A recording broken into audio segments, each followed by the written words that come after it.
اعوذ باللہ من الشیطان الرجیم بسم اللہ الرحمن الرحیم الحمدللہ الصلاۃ والسلام علی رسول اللہ۔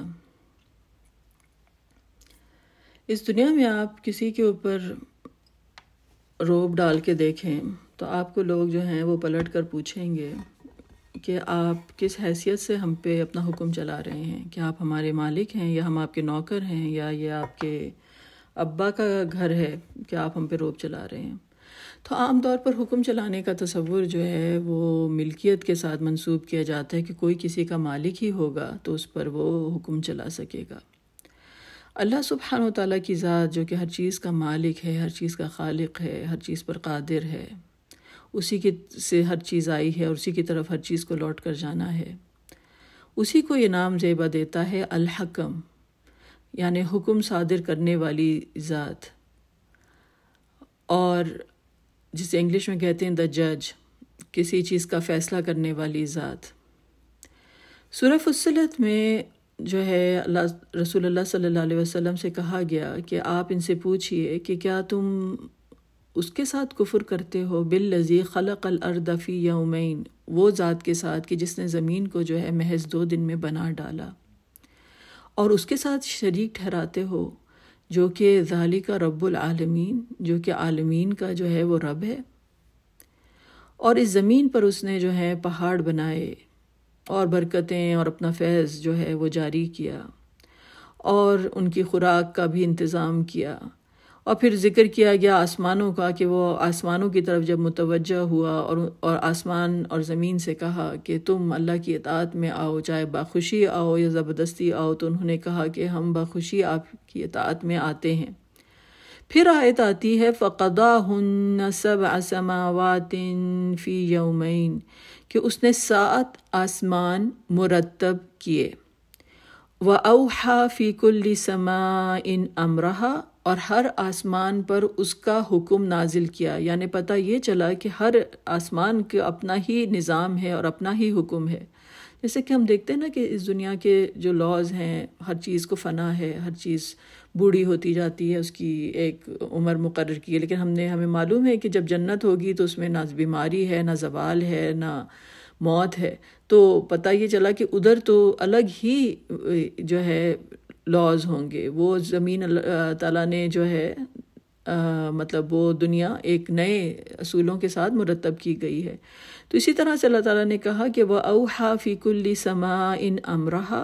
وَزَيَّنَّا السَّمَاءَ الدُّنْيَا بِمَصَابِيحَ وَحِفْظًا، اور اللہ تعالیٰ نے آسمان کو جو ہے مزین کیا ستاروں سے اور سیاروں سے اور حفاظت کے انتظامات کیے، اور کہا یہ ذالک تقدیر العزیز العلیم، کہ یہ العزیز یعنی زبردست اور العلیم ہر چیز کو جاننے والا جو رب ہے، اس کا بنایا ہوا، اس کی بنائی ہوئی تقدیر ہے، یہ اس کا مقرر کیا ہوا اندازہ ہے کہ جس کے اوپر ہر چیز جو ہے وہ کام کر رہی ہے۔ تو پتہ یہ چلا کہ سفر جو ہے وہ قضا اور قدر کے بیچ میں ہے۔ جب آیت شروع ہوئی تو کیا ورڈ آیا تھا؟ قضاہن، اور اینڈ میں کیا آیا کہ تقدیر العزیز العلیم، کہ یہ ڈیسٹنی ہے اس کی۔ تو ایک چیز اللہ تعالیٰ نے ڈٹرمن کی، ایک اس کا جو ہے حکم دیا، اور پھر اس کے بعد اس کی تقدیر، جو اس کی منزل ہے، اس کی جو ڈیسٹنی ہے، وہ اللہ تعالیٰ نے مرتب کی۔ تو اسی طرح سے انسان کا بھی جو سفر ہے اس دنیا میں، تو آپ جب سورۃ الاسراء میں جائیں تو اللہ تعالیٰ ادھر جو ہے آیت آتی ہے وَقَضَىٰ رَبُّكَ أَلَّا تَعْبُدُوا إِلَّا إِيَّاهُ، کہ تمہارے رب نے جو ہے وہ حکم دیا کہ نہیں عبادت کرو الا إِيَّاهُ، اس کے علاوہ کسی کی، اور پھر اس کے بعد آتا ہے وَبِالْوَالِدَيْنِ إِحْسَانًا، اور اپنے ماں باپ کے ساتھ احسان کی روش اختیار کرو، یعنی حقوق اللہ اور پھر حقوق العباد، دونوں کا جو حکم ہے وہ انسان کو دیا گیا۔ جس طرح سے آسمانوں پہ اللہ تعالیٰ نے حکم کیا، تو اسی طرح سے اللہ تعالیٰ نے انسان کو کہا کہ تمہاری بھی جو ہے، تمہاری بھی ایک تقدیر جو ہے وہ ڈٹرمن کی گئی ہے، بشر اور تم جو ہو اس راستے پر چلو۔ تو یہ راستہ جو ہے یہ انسان کو جو ہے وہ عطا کیا گیا کہ تم حقوق اللہ اور حقوق العباد، اس کا جو ہے وہ حکم دیا گیا. تو اسی کے لیے، کیونکہ اسی کے لیے حکم ہے، هو اللہ لا الہ الا ہو، کہ وہی تو اللہ ہے کہ جس کے سوا کوئی الہ نہیں ہے، اور اسی کے لیے حمد ہے اول اور آخر، اسی کے لیے حمد ہے اور اسی کے لیے حکم ہے. وَإِلَيْهِ تُرْجَعُونَ، اور اسی کی طرف تم لوٹ کر جاؤ گے. سورۃ القصص آیہ نمبر 70. اب تو یہ پتہ چلا کہ انسان کو جو ہے یہ حکم دیا گیا کہ تم نے یہ کرنا ہے، اور انسان کے لیے کیا ہے، کیا اس کو ملے گا، کیا اس کی تقدیر ہے، اس کا فیصلہ جو ہے ہم دیکھتے ہیں کہ سورۃ النجم میں آتا ہے وَأَلَّيْسَ لِلْإِنسَانِ إِلَّا مَا سَعَى، کہ بے شک جو ہے کہ ہر انسان جو ہے اس کے لیے وہ کچھ ہے کہ جس چیز کی وہ سعی کرے، جس چیز کی تگ و دو کرے. یعنی انسان کا کام ہے کام کرنا، محنت کرنا، اور پھر اللہ پہ توکل کرنا، اور ڈیسٹنی مرتب کرنے والی ذات جو ہے وہ اللہ تعالیٰ کی ہے. الحکم جو ہے وہ ذات جو ہے وہ اللہ سبحانہ و تعالیٰ کی ہے، وہی جو ہے حاکم ہے. تو ہم کو یہ بات جب پتہ چل گئی تو آپ دیکھیے کہ آپ سورہ یوسف میں جائیے، اور سورہ یوسف میں آپ کو ایک انٹرسٹنگ یہ جو بات پتہ چلے گی. یوسف علیہ السلام اور یعقوب علیہ السلام، آپ یہ سمجھیے کہ جیسے ایک قلب ہیں اور دو جان ہیں،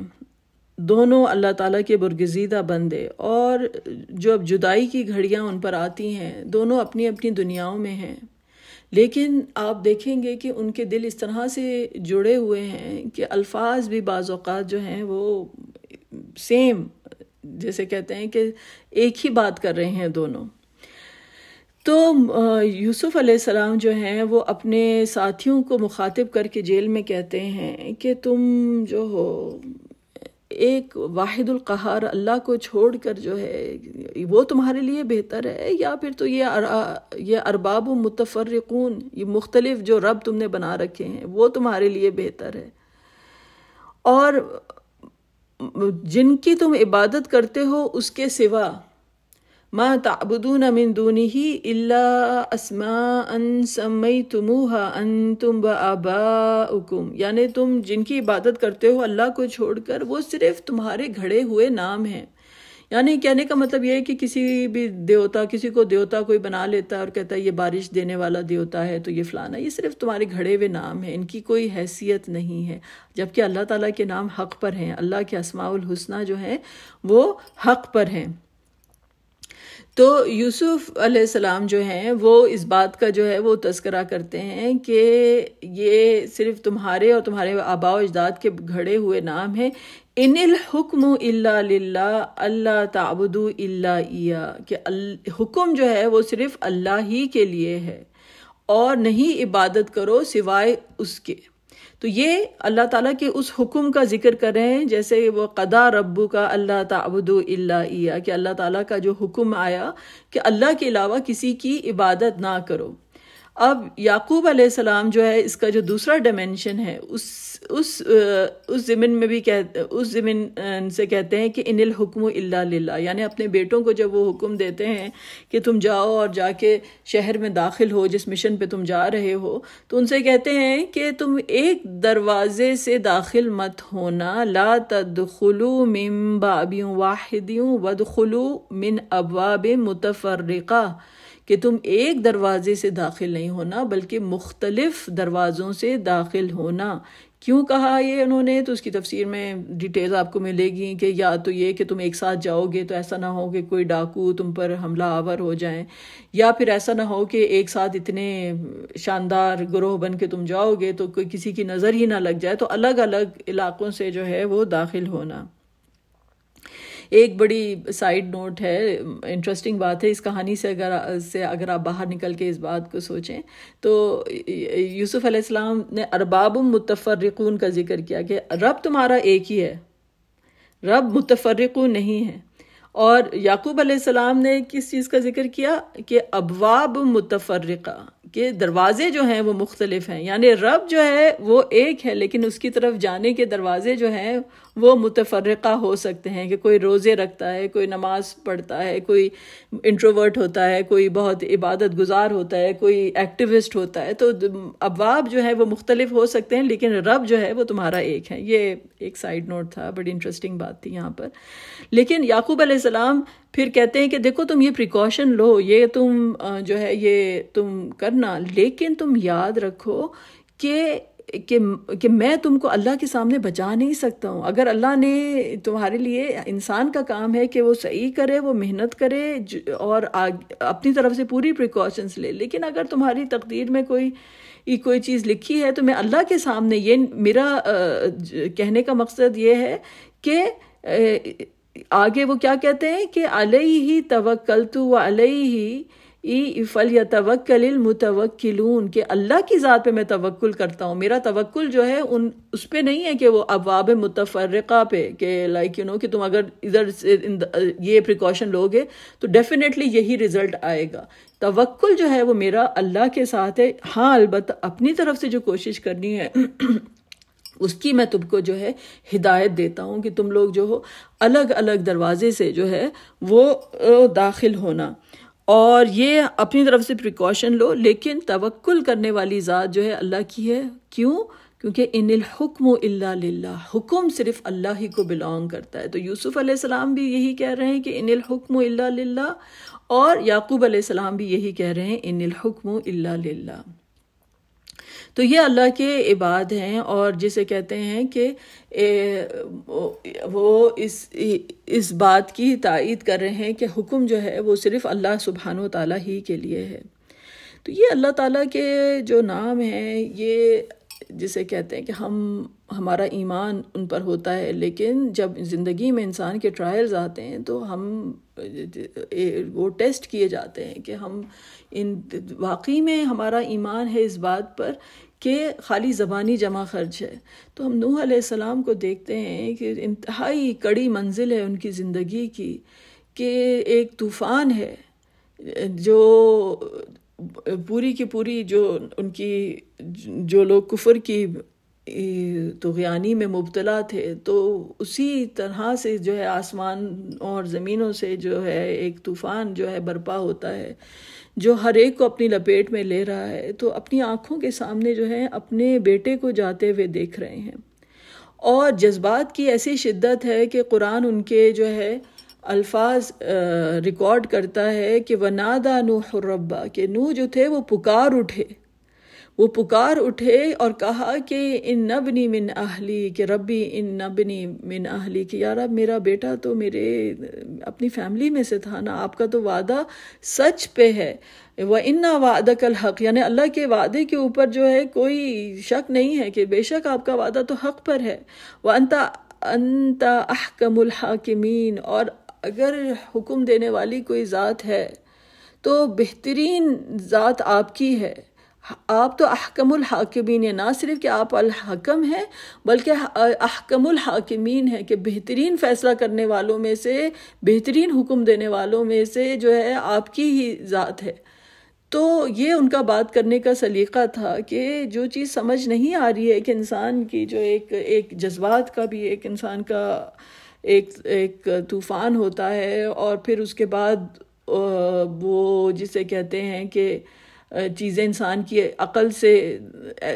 اس قدر انسان کی عقل قاصر ہوتی ہے کہ چیزوں کو سمجھ سکے، لیکن اس تمام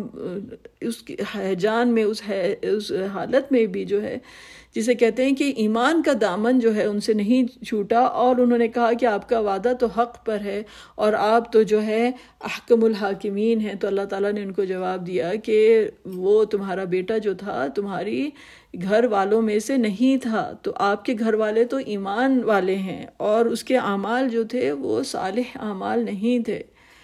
تو جب اللہ تعالیٰ کی طرف سے ان کو یہ وارننگ آتی ہے تو پھر آپ جو ہیں اللہ تعالیٰ سے کہتے ہیں، پناہ مانگتے ہیں کہ میں ایسی کوئی بات کا تقاضا کروں کہ جس کا مجھے کوئی علم نہیں ہے، اور اگر آپ نے مجھے درگزر نہیں کیا اور مجھ پہ رحم نہیں کیا تو میں گھاٹا پانے والوں میں شامل ہو جاؤں گا۔ تو یہ جو تھا ان کا بات کرنے کا طریقہ تھا اللہ سبحانہ و تعالیٰ کے ساتھ، کہ کس طریقے سے وہ اللہ تعالیٰ کے ساتھ جو تھے وہ مخاطب تھے۔ تو ہمیں یہ پتہ چلتا ہے اس تمام اس واقعے سے کہ ایمان جو ہے وہ انسان کے دل میں وہ چراغ ہے جس سے اس کی راہ جو ہے وہ روشن ہوتی ہے۔ اور نوح علیہ السلام اللہ تعالیٰ کے وہ برگزیدہ بندے تھے کہ ایمان کا دامن جو ہے وہ نہیں چھوٹا، اور یہ ایمان جو ہے وہ انسان کی مشعل راہ ہے۔ اسی پر جب انسان کو یقین ہوتا ہے تو اسی بیسس پر انسان کا توکل جو ہوتا ہے وہ اللہ تعالیٰ پر قائم ہوتا ہے، اور اس کو یقین ہوتا ہے کہ نہ صرف حکم اللہ تعالیٰ کے لیے ہے، مجھے یقین ہے کہ میرے رب کا ہر حکم جو ہے وہ حق پر ہے، وہ جو ہے وہ احکم الحاکمین ہے، اور میرا کام جو یہ ہے کہ میں توکل کی ڈور سے جو ہے وہ بندھا رہوں، میں توکل کی ڈور سے جو ہوں وہ بندھا رہوں، اور پھر اللہ سبحانہ و تعالیٰ سے وہ دروازے کھلیں گے کہ وہ رحمتیں نازل ہوں گی، کیونکہ اللہ تعالیٰ اپنے بندے کو کبھی بھی جو ہے وہ اکیلا نہیں چھوڑتا۔ تو بس اسی پر آج ہم اپنی بات ختم کرتے ہیں۔ وآخر دعوانا ان الحمد للہ رب العالمین۔